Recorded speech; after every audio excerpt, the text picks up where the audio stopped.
Hi hello welcome to my channel thoughts on food. So early మార్నింగే నేనైతే ఇక్కడ పప్పు ప్రిపేర్ చేస్తున్నాను. అంటే బ్రేక్ఫాస్ట్కి ప్లస్ లంచ్కి కూడా కలిపి అయితే పెసరపప్పుతో పప్పుచారు అయితే చేస్తున్నాను. సో నేను 1 గ్లాస్ వచ్చి పెసరపప్పు తీసుకున్నాను. సో అది నీట్గా వాష్ చేసేసి ఇంకా వాటర్ వేసేసి నానబెడుతున్నాను. సో ఏంటంటే ఇది బ్రేక్ఫాస్ట్కియే చేసేస్తున్నాను. సో అందుకని మార్నింగే చేస్తున్నాను. సో నెక్స్ట్ అయితే డీటాక్స్ డ్రింక్కి నేను ముందు వీడియోలో అయితే చూపించాను ఆమ్లా షార్ట్స్ అని చెప్పి. సో ఉసిరికాయతో చేస్తాం కదా. సో ఇవన్నమాట. ఇవి ఒక పీస్ తీసుకొని ఇప్పుడు అందులో ఒక క్యూబ్ తీసుకొని హాట్ వాటర్లో వేసుకొని మనం డీటాక్స్ డ్రింక్గా తీసుకోవడమే. దీనివల్ల మనకి ఇమ్యూనిటీ పెంచుతుంది, ప్లస్ హెయిర్ గ్రోత్ అవుతుంది, వెయిట్ లాస్ అవ్వడానికి ఉపయోగపడుతుంది, విటమిన్ సి ఎక్కువగా ఉంటుంది. సో మనకి ఫ్లూస్ అటాక్ అవుతూ ఉంటాయి కదా, కోల్డ్ అలాంటివి ఈ సీజన్స్లో. సో వాటికి ఎదుర్కొనే శక్తిని మనకి ఆమ్లా ఉసిరికాయ ఇస్తుందన్నమాట. సో దీనివల్ల చాలా బెనిఫిట్స్ ఉన్నాయి. మీరు కావాలంటే గూగుల్లో చెక్ చేయండి. సో నేను అందుకని షార్ట్స్ అయితే ప్రిపేర్ చేసి పెట్టుకున్నాను అనమాట. డైలీ 1 షార్ట్ హాట్ వాటర్లో వేసుకొని తాగేయడమే. నెక్స్ట్ అయితే పప్పు కూడా పొయ్యి మీద పెట్టేశాను. ఇప్పుడైతే ఇడ్లీ పిండి వేసుకున్నాను. ఇడ్లీ పిండి కాదండి, ఇది యాక్చువల్లీ దోసపిండి. బ్రౌన్ రైస్తో నేను దోసపిండి అయితే ప్రిపేర్ చేసుకున్నాను కదా, ముందు వీడియోస్ చూస్తుంటే అర్థమవుతుంది.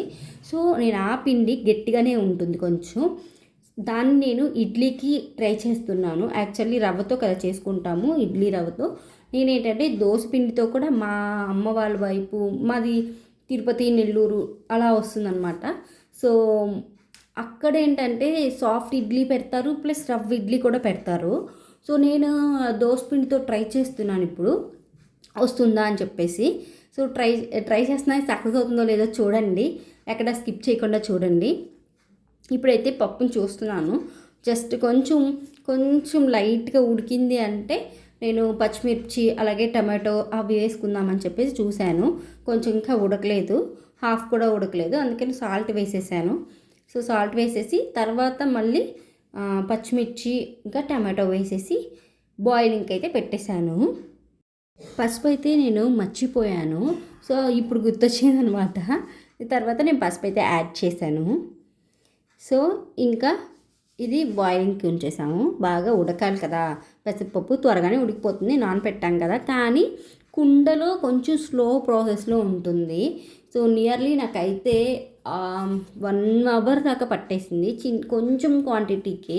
ఎందుకంటే నేను సిమ్లోనే పెట్టాను, ఇది స్లో కుకింగ్ మెథడ్లో వెళ్తూ ఉంటుంది కాబట్టి కొంచెం టైం అయితే పడుతుంది.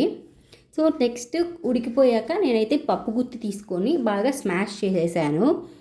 తర్వాత దీనికైతే పోపు అయితే వేసుకుంటున్నాను. సో ఒక ప్యాన్ పెట్టేసుకొని అందులో 1 స్పూన్ ఆయిల్ మనం తక్కువ యూజ్ చేస్తున్నాము.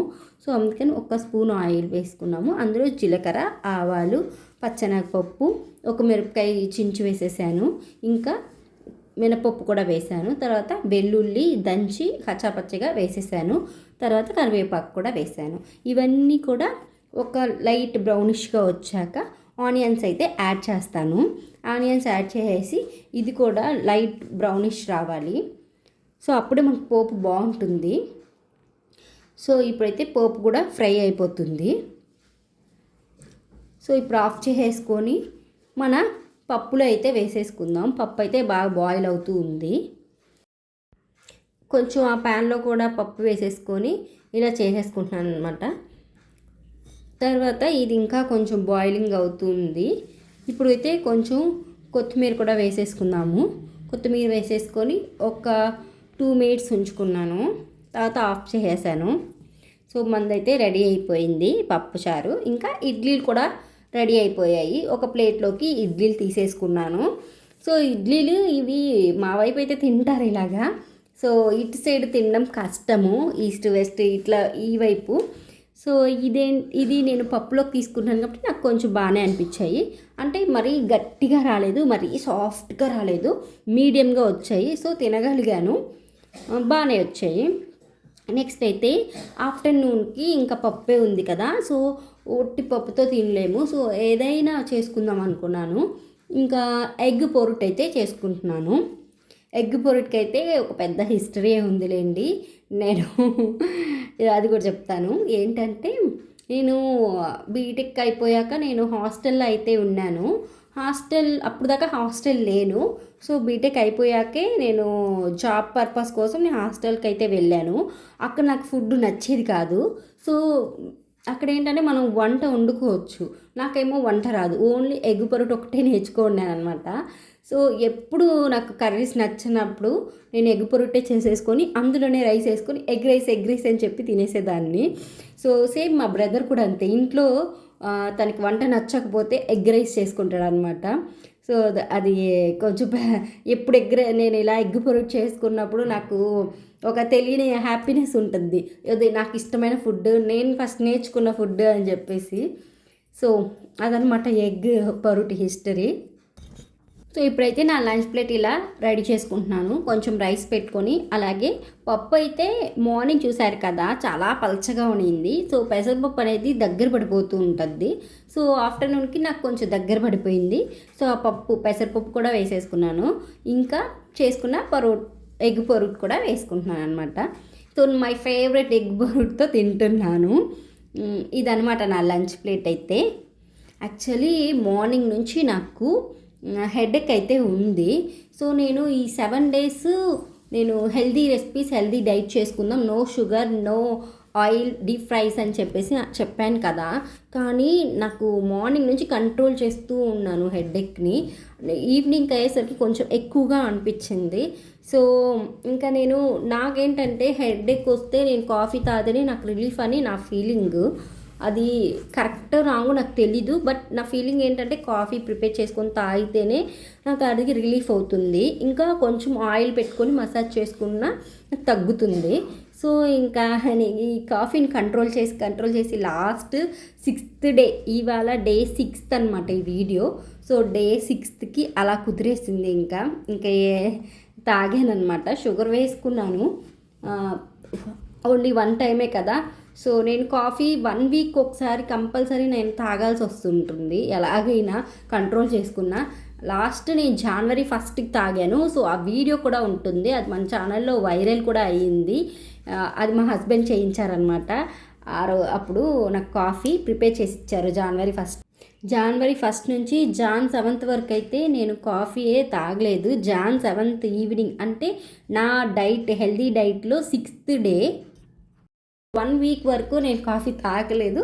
నెక్స్ట్ ఏమో ఇంకా 1 week అయిపోతే ఇంకా నాకు కాఫీ తాగాలనిపిస్తుంది. సో కాఫీ అయితే తాగాను. సో ఏమో నాకు తెలియదు, ఇంకా అలా తాగేశాను. చూద్దాము. ఇప్పుడైతే నైట్ డిన్నర్కి అయితే ప్రిపేర్ చేస్తున్నాను. గోధుమ రవ్వ ఉంటుంది కదా, గోధుమ రవ్వ ఉప్మా అయితే చేసుకుంటున్నాను. ఇందులో నేను 1 whole క్యారెట్ అయితే యూస్ చేశాను. అంటే ఎక్కువ వెజ్జెస్ చేసుకుందాం అనుకున్నాను, కానీ నా దగ్గర వెజ్జెస్ లేవు.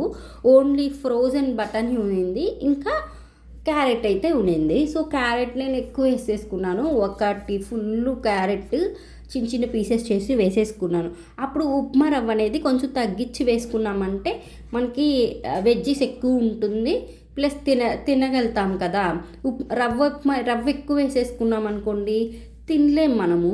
సో అందుకని నేను చూసే వేసుకున్నాను రవ్వని. సో ఈ గ్లాస్లో హాఫ్ రవ్వే యూస్ చేశాను. సో నేను 2 glasses వాటర్ వేసుకున్నాను దాంతో.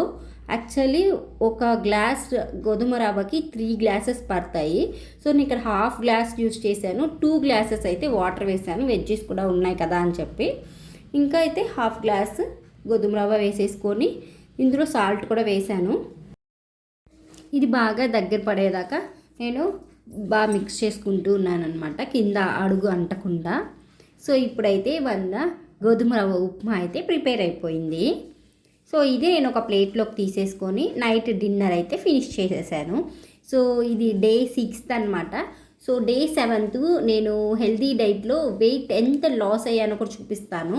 బట్ హెవీగా అయితే ఉండదు, 1 week డైట్ చేశాం కాబట్టి. ఇప్పుడు ఈ ఉప్మాలోకి కొంచెం కరివేపాకు పొడి కూడా వేసుకున్నాను. సో ఇప్పుడైతే నా వీడియోస్ కానీ మీకు నచ్చినట్లయితే వీడియోస్కి లైక్ ఇచ్చి ఛానల్ని సబ్స్క్రైబ్ చేసుకోండి. ఇలాంటి మంచి మంచి వీడియోస్తో మళ్ళీ మీ ముందుకు వస్తాను.